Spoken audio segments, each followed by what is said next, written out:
Portoflis musi. უშუქობაში. მერე შვენიერი გასართობი, როდესაც არ არის შუქი. და ჩვენ დაგჭირდება 3 პორტოხალი, 200 მილილიტრი ნაღები, 65 გრამი შაქარი, რაც არის დაახლოებით 3 კოვზი, 3 სუფრის კოვზი. კიდე რა გვინდა? 1 ჩაის კოვზი ვანილი. всё. ავიღოთ 1 პორტოხალი, გარეცხილი, დანარჩენებიც გავრეცხოთ. კომენტარებში შეგიძლიათ დათაგოთ თელმიკომ. გემრიელობას როგორ წავთ ის? რამასაც წესით მაცივარი ჭირდება, მაგრამ მაცივარში ვერ შევდარჩერ. ეხლა დავიწყოთ ესეთი პროცედურა. შაქარი მთლიანად უნდა მივიყვანოთ ცედრის ფერამდე, ანუ გაერთიანდეს. დავუმატოთ 200 მილილიტრი ნაღები. მე მაქვს 35%-იანი სისქის ვირჯილიოს ნაღები. და ერთი შეფუთვა ვანილი.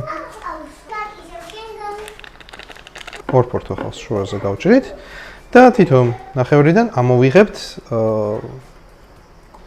გულს. მადლობა, ხო, აი ფიქრობდი რა ამომეღო გული თუ ღვიძლი. თუ სული ამომეძრო.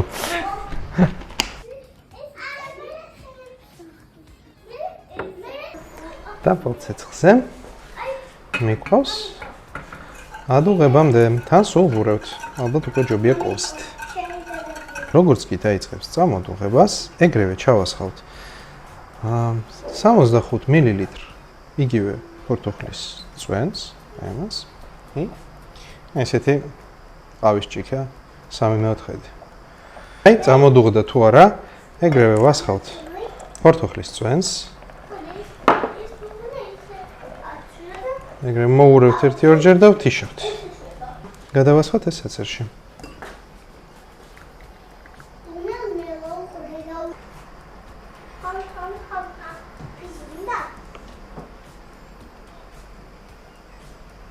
ვინახავთ მაცივარში. სასურველია დილამდე.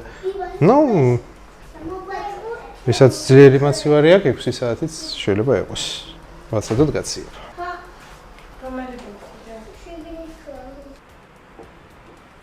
ფაქტიურად ნაყინივით. ვაუ. 4 საათში გაკეთდა, არც კი 6 საათში. შეგიძლიათ საყინულეშიც ჩადოთ, მაშინ უფრო ნაყინის ფაქტურას იღებს. მოკლედ გირჩევთ.